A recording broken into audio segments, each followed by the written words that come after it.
Congo, réalité, vision, chaîne na biso, et le bakama kambo a vérité. Tous s'abonner biso sur Awa. Avec le maréchal Amos Semi Kito. Chers amis téléspectateurs, je vous demande simplement d'aller plus vite, de vous abonner massivement dans Congo, réalité, vision. Cité Leng. Il y a qui pour s'abonner, belé. Congo, réalité, vision. Congo, réalité, vision. Avec le maréchal Amos Semi Kito. Congo, réalité, vision, chaîne na biso, et le bakama kambo a vérité. Tous s'abonner biso sur Awa. Na Congo, réalité, vision. Congo, réalité, vision, chaîne na biso, et le bakama kambo a vérité. Avec le maréchal. La communication par rapport à la situation politique, il y a un moment là, polémique pour les Salama. Ils sont dans ce Toyokaki, nouvelle Oyo, et créer polémique que le Congo devait fêter la date, il y a le 24 janvier, fête Mogo Babengi, fête de l'alternance. Donc, va débloquer qui? Oh, il fallait débloquer plus de 6 millions de dollars. Au moment où les pays à plusieurs priorité. Nous avons priorité à prise en charge, il y a gratuité, il y a enseignement. Priorité, il faut électricité, les à partout. Priorité, il y a eau potable pour tous. Pour le Congo, si les gens il faut baser eau potable, priorité à la route. Donc on a plusieurs priorités dans le domaine élevé. En bref, l'amélioration sociale du peuple. Il y a des priorités. Mais tout bandi, tout rigaka, fait il fait Salama, on doit débloquer 6 millions. La fête de l'alternance. Pouvoir au biso tozoa, oyo tozo souhaité, les a pouvoir oyo, et qu'il y a des salles où on na finance, ma gabegie financière, ma dépense, ma fête. Donc tous ans on a où babengi pouvoir y a loisir. Hélas, le chef de l'État a écouté l'opinion publique. Donc, Mokonzamboka a écouté l'opinion publique et mesure y a fêté alternance wana et ça annulé. Cette initiative moko dans de manière globale. Le peuple a confirmé que le lot Fati Ayoka à base naï. Donc Fatigué a confirmé que Ayoka à base naï. Bon, et créa qui déjà polémique. À cet effet, le peuple congolais doit être au balobi toujours vigilant vis-à-vis du gouvernement ou la coalition. Oh, nakati nango ezana ba bourreau de ba assoiffé ya mbongo parce que ça gouvernement ya coalition batuna batunde ba nakati ya gouvernement na bazana ba bitido ba uti nango na ba famille politique na bango. Donc peuple congolais, félicitations pour la vigilance. Oyo sali ya kobo ya bazwa mbongo ekene na o ba bengi loisir. S'agissant même il y a alternance en haut. Alternance, ils ont fui à combat à peuple. Ils ont fui à combat à peuple, ils ont fui à Makila à martyr. Alternance, ils ont des individualités. Là, je vois le président de la République, Félix Tshisekedi, et les sénateurs à vie. L'alternance, les alikambo et ali peuple mokuba. Kozwa, kotia alternance, neti. Les cadeaux Kabila, apesi peuple congolais, ça ce n'est pas connaître l'histoire du Congo. Le pouvoir de Kabila, sa famille politique, ceux qui sont dans l'histoire, beaucoup de gens qui balingaka te tokoma en alternance. Les ont fui à combat. Écoutez ma vie à battre.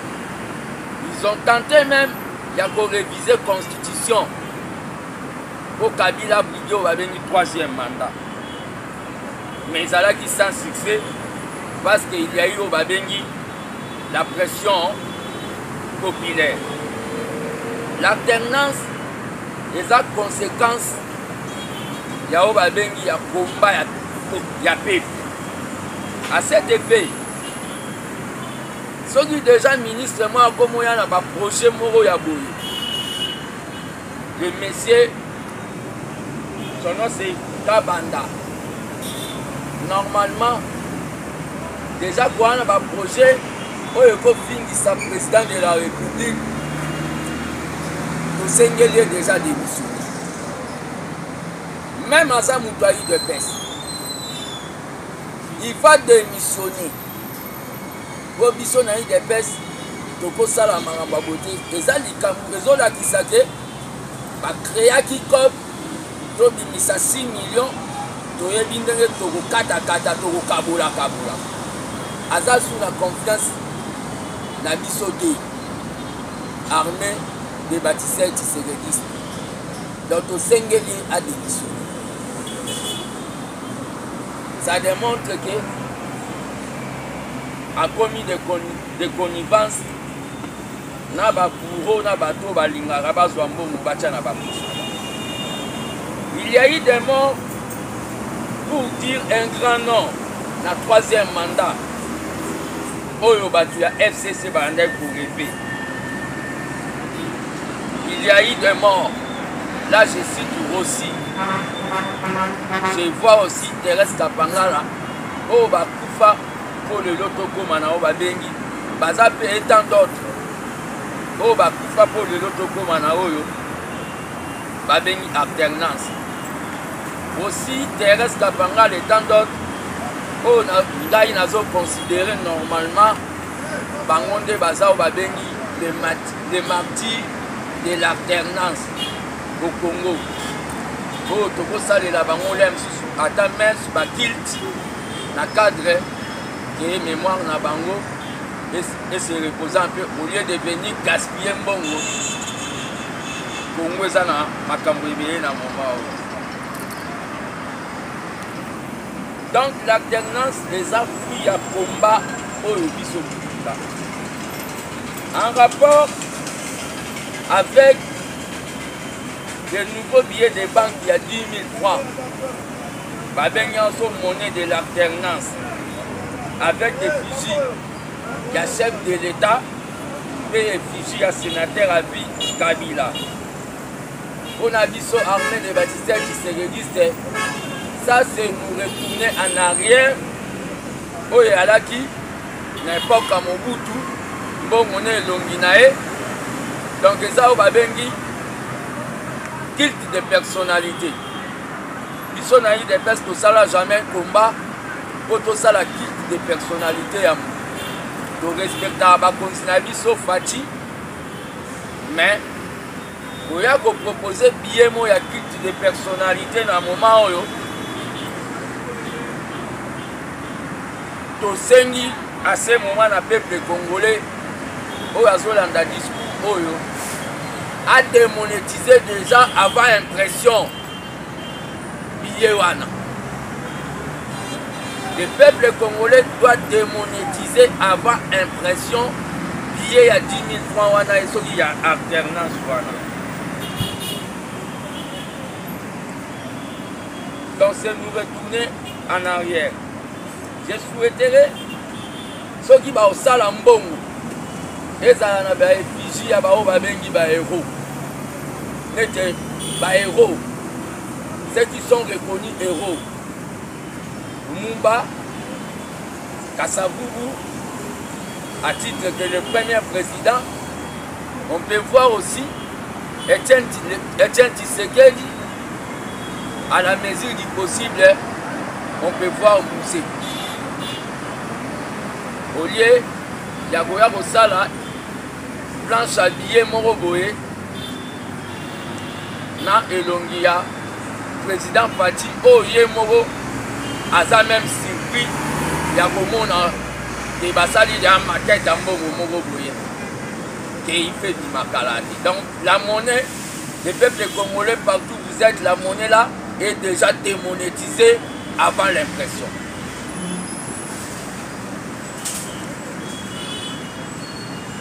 En rapport avec ma visite dans le siège, PPRD, ça crée polémique. Nakendaki na siège à PPRD sur invitation du secrétaire national de PPRD, M. Gouni, a chargé la mobilisation. Parce que moi aussi, je m'occupe de la mobilisation. Il m'a appelé, tant que jeune type qui a eu des pestes, na idée, il y a Kota Landengeni.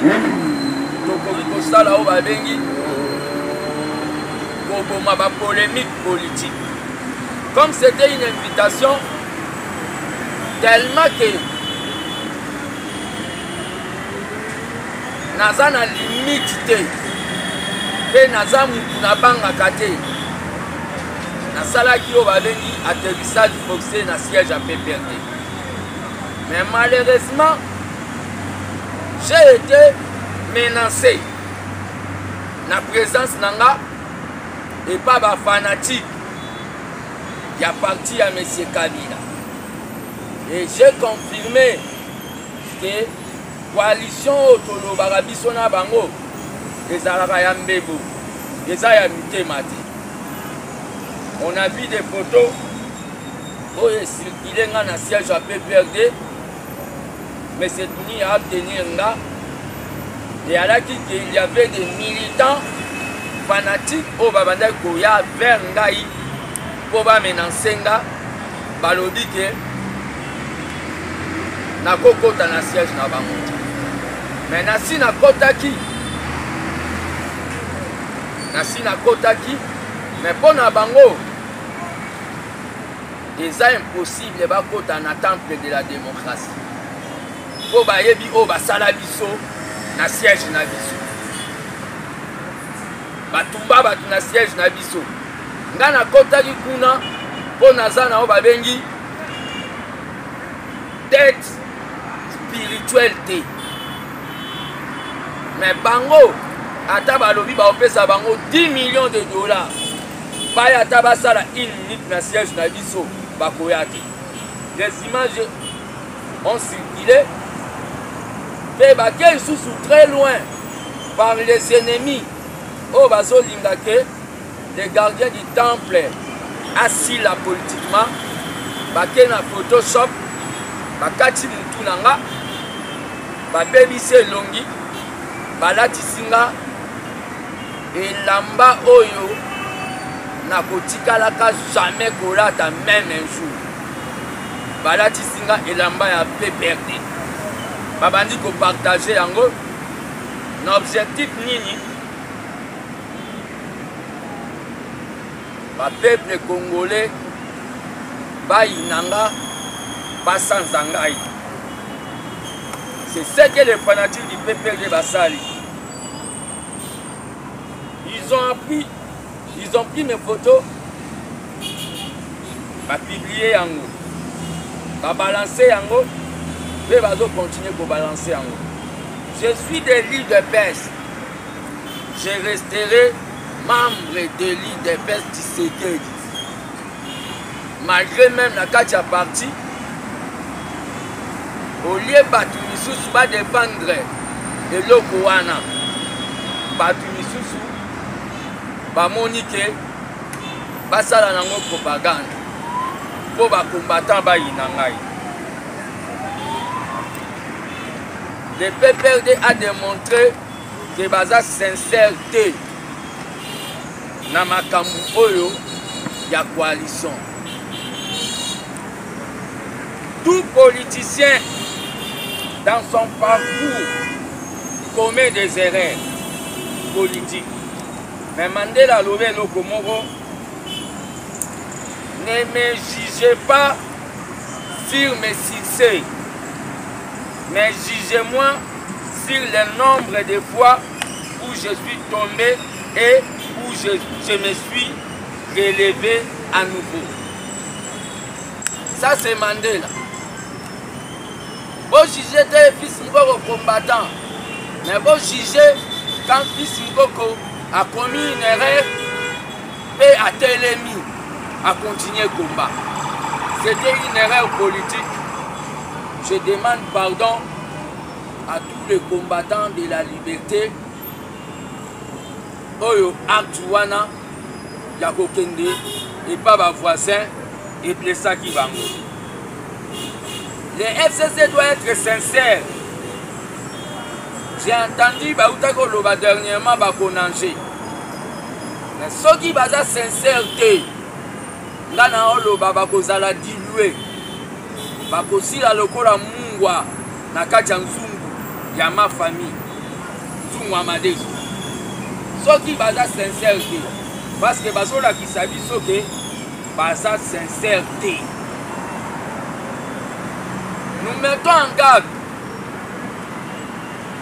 Au 5 d'un ministre, il y a un projet de 6 millions à démissionner. À démissionner pour abandonner déjà ma vaisseau, M. Kabanda. À démissionner. Mais nous mettons en garde le conseiller à président. Pour que ça va combiner. Vous voyez, à une bibliothèque. Bino mo bomiye bile na otanga bu. Mutu ayeke kocha bibliothèque na Kananga. Bosenga ye 50 000 $. Bozolo bane pe slogan par rapport à Balié na kilo. Déjà déjà bozo se plaindre mingi pour na Balié na kilo. Comment par rapport à ma fête d'alternance, Balié na bino baolinga basalisa bino makambo oyo na 18 ans oyo bango basalaki balingi bamema bino kaka na même logique là. Et tant que gardien du temps, stratégie nini oyo bino bakombatant mpona bosauve pouvoir na bino, bosauve baction ya chef de l'État, stratégie nini bozolinga botia en place po bokombattre nyonso wana. Lelo tozosala lo conférence de presse nandimi te ke population nyonso moteyebi na kati ya bamboka na biso bato ebele bamoni déjà ke non information etamboli ke non 6 millions moko ekobima mpona fête ya alternance. Bato nyonso bamoni babillet moko boye ezala babillet moko collecteur oyo bazobenga ngo ezotambola.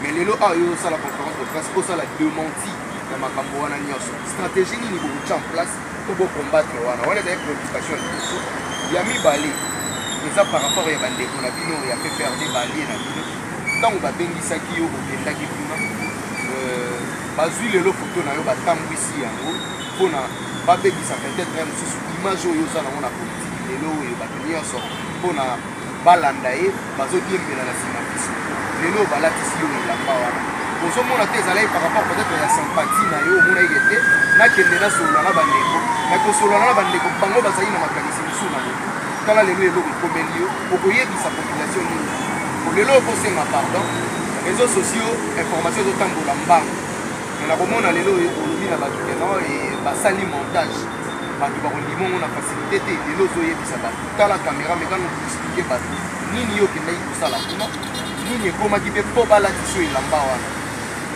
nayebi te soki olandaki ngai nalobi ke nakendaki kuna sur invitation ya secrétaire na bango et vous allez barreti na komaki pour apaiser ma polémique. Il m'a invité et là-bas basali o babengi Photoshop balatisi ke bango bazalaka sincère te bapiégeaka bato. C'est que ngana bango croisement ekomi o babengi désolé. Croisement na ngana bango ekomi désolé. En publiant photo mo yelamba mo boye on a utolobake ata ba parti ekufi na mboko oyo na ondimana koma politique na tika politique koloba nanga qu'est-ce que l'UDPS s'y prépare pour na contrecarrer ba makambo oyo ezolinga esala maneta ba 6 millions wana na sala a déjà travail moko oyo ezali ya kosala oyo babengi éveil ya ba citoyen congolais. Démocratie na Congo, il fait à la démocratie avec les citoyens. Les citoyens, il faut participer à la démocratie. Pas d'information. Au moniteur, il y a l'information de 6 millions de moyens. Et personne ne va tout unité. Il y a ces blagues sur la population de l'Obagité. Bateau basala qui cop wana on a aussi un démissionné. Mais si on a sur Kabanda. Si basala qui a cop basala on a point de presse.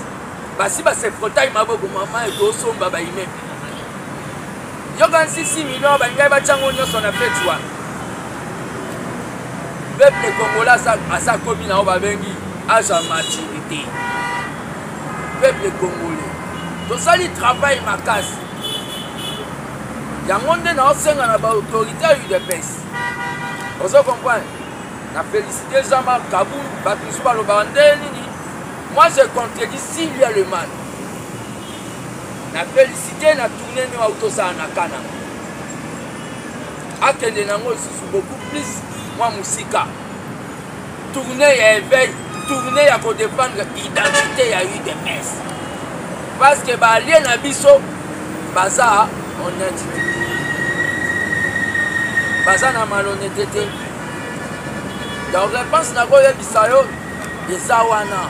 Bozo Zelanini pour bon alliance wana parce que Bozo se plaindre nango parce que tout le jour Bozo Zelanini bosse de boka bonana bango pour na boza la paix, bossa la action politique peut-être ils ont la vision mokonza mboka. Alliance wana coalition wana eza biso te mtolinga. Bakosa peuple congolais na système yaba CCC FFAAA. Baye basangisi yango bakomisa yango FCC. Bazui majorité. Alliance wana eza situation mo boye o ngana lalaka epesa anga cauchemar. Soué na ngana lobaka ife kufa. Mais alliance wana soko ezo exister eza na cadre gouvernement et Zalana. Mais le jour que le peuple congolais lui-même se mettra debout, à l'objet que Togo est Makambo Alliance Wana. Alliance Wana. Tout dépend du peuple congolais. C'est le jour que le peuple congolais du nord, du sud, de l'est et de l'ouest, à côté de Malobi, que Togo est Makambo Alliance Wana. Yo Romon Alliance Wana. Le peuple a la question déjà. Donc, dans mon poussé, le billet, Oyo Balingi Babimisa wana, à tes années donc il y a parti, Toboyi Kosa Bakit de personnalité, billet wana, nga gardien du temple de la démocratie, sentinelle de la République, n'a saigné na peuple à démonétisant déjà un esprit avant impression. Et qu'on y a manambo côté plus. Et qu'on y a manambo côté. Et l'on y a Kabila Nabi. C'est Dieu, je vous remercie. Congo, réalité, vision, chaîne na biso, et le bakama kambo vérité. Tous s'abonner biso awa. Avec le maréchal Amos Semi Kito. Chers amis téléspectateurs, je vous demande simplement d'aller plus vite, de vous abonner massivement dans Congo Réalité Vision. Citeleng. Yakitoko pour s'abonner. Congo Réalité Vision. Congo Réalité Vision. Avec le maréchal Amos Semi Kito. Congo Réalité Vision, chaîne na biso elobaka makambo ya vérité. To s'abonner biso nyonso awa na Congo Réalité Vision. Congo Réalité Vision, chaîne na biso elobaka makambo ya vérité. Avec le maréchal